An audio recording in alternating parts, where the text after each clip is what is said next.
Welcome to Real Radio.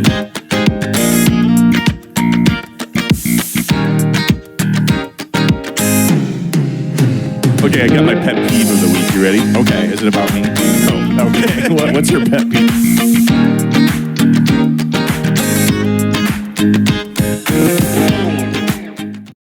Welcome to Real Radio, episode 96 with Mike Wolf. Ow. I was gonna do thank you. Oh, you can do a better one than that. Nah, I can't actually. Everybody can just give their howl and call it good. You can surely find a stock howl on Google somewhere. That was my stock wolf. Oh, was yeah, okay. Yeah. Oh, oh, oh. I'm not using that. That sounds like you're in pain. Well, with that being said, I mean, blah, blah, blah. Wow. Yeah. What just happened in your head? I went three different ways. Honestly, I was like, which intro to use? But anyway, guys, we had Mike Wolf here in town. He was referred to me from somebody in my networking group that uses him as a coach, and Mike and I got chit-chatting back and forth, and I was like, dude, I literally called him just to get him on the podcast, and then after talking to him and just being blown away, I was like, we got to get this guy in Omaha. And so Mike just spoke yesterday at our OMAHA REIA and destroyed it, like killed it. Great content. Great guy, great content, but his story is amazing. The fact that he's been pretty much traveling out of a suitcase for the last 8 to 9 years solid is a story in its own, and that's going to blow you guys away. But the fact that he's coached over 1,000 people, and speaking of the coaching side of it, while he was in Omaha, I have a hand cramp. Sorry.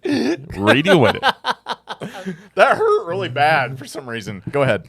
While he is in Omaha, David Bader shows up with his girlfriend, and his girlfriend used him as a coach. And was she originally from Mexico? Or I don't know that. She's in California now. I know. But she was using him as a coach and getting advice from him, and then she's in town randomly, and says, "Oh my gosh, Mike Wolf is in town, and we got to go to this event." Yeah, isn't that funny? Small world.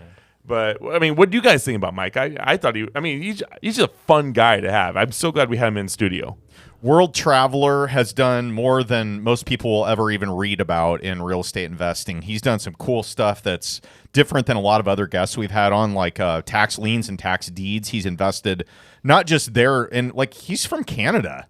So a lot of what another Canadian. Yeah, another Canadian. This is becoming a Canadian podcast. And then he's done a lot of like tax lien and tax deed type transactions, but in Texas randomly, and find out why in the episode. But he's like literally a cross-border investor in a lot of different things, and he is living out of a suitcase, man. That guy has got the life. Literally. Yeah, he travels so much, and he's been doing it for a long time, and he has some great systems and tips for traveling that I think you'll really enjoy. And he just makes the most out of life, man. Like he is living a life that a lot of people aspire to that are in this. I mean, he's embracing the single life. Well, I remember one time in a conversation, he's like, I got my family up, and my family's all in Canada. My grandkid is in Canada. He goes, but I went to visit my daughter, and at one point, and she was like, hey, can you give me a ride to my boyfriend's house? This is before she got married. And he's like, I didn't get the time that I wanted with her. She just wanted a ride. He goes, but when I'm bringing her out to wherever I'm traveling to, I get all the attention. Mm-hmm. And he goes, so that's my work-life, family-life balance. Is I fly my kid and my grandkid out and the husband now to wherever I am, so that I get all the attention, and I do that a little bit more often. And I'm traveling so much, I can use the points. He mentioned that he went from, where was he? I think he said he was in South America, and then he was going up to Europe, and he did the whole trip for under $100, and he was sitting first class.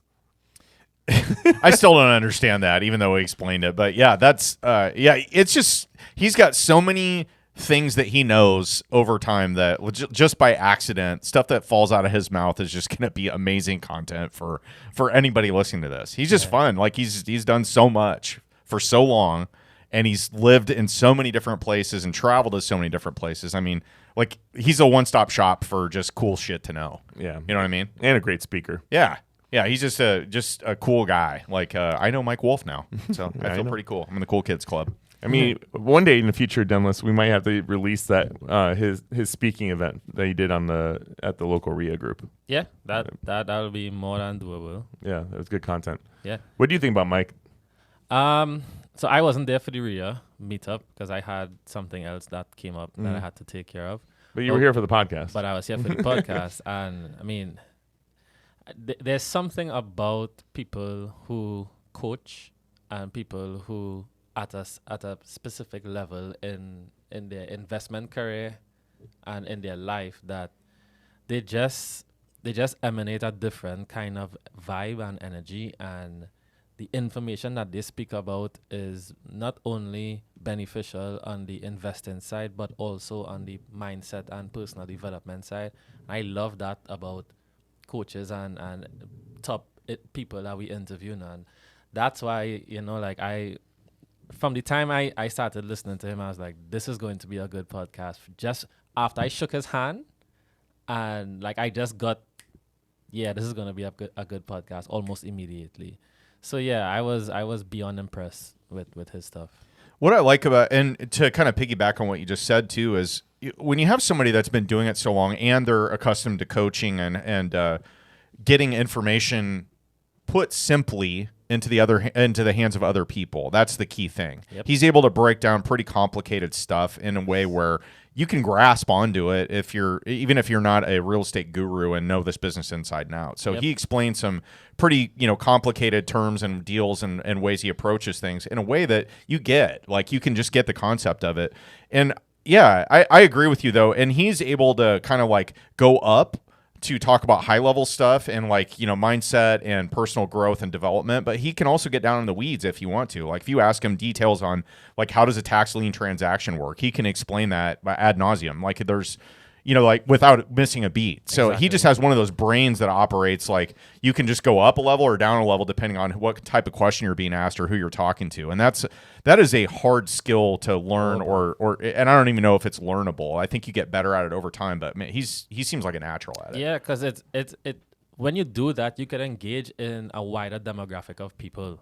Yeah. You're not just only talking to the beginners, and you're not just only talking to the super smart people, or you're not just only talking to personal development, which in itself is an all-encompassing topic, because whether you're super rich or super poor, you still have to work on yourself to get better, to be able to be better. No? So personal development would always be something that would reach to the masses, And kind of wrap this up, he also gets a lot into his team. He isn't a one-man team. He's got a lot of people around him, Wolfpack, and a lot of VAs that are doing a lot of work for him. Yeah, that's a good point, and that'll be something. If you're ever kicked around hiring a virtual assistant, this would be a good episode to tune into to find out a little bit more about how he approaches it. Yeah. So.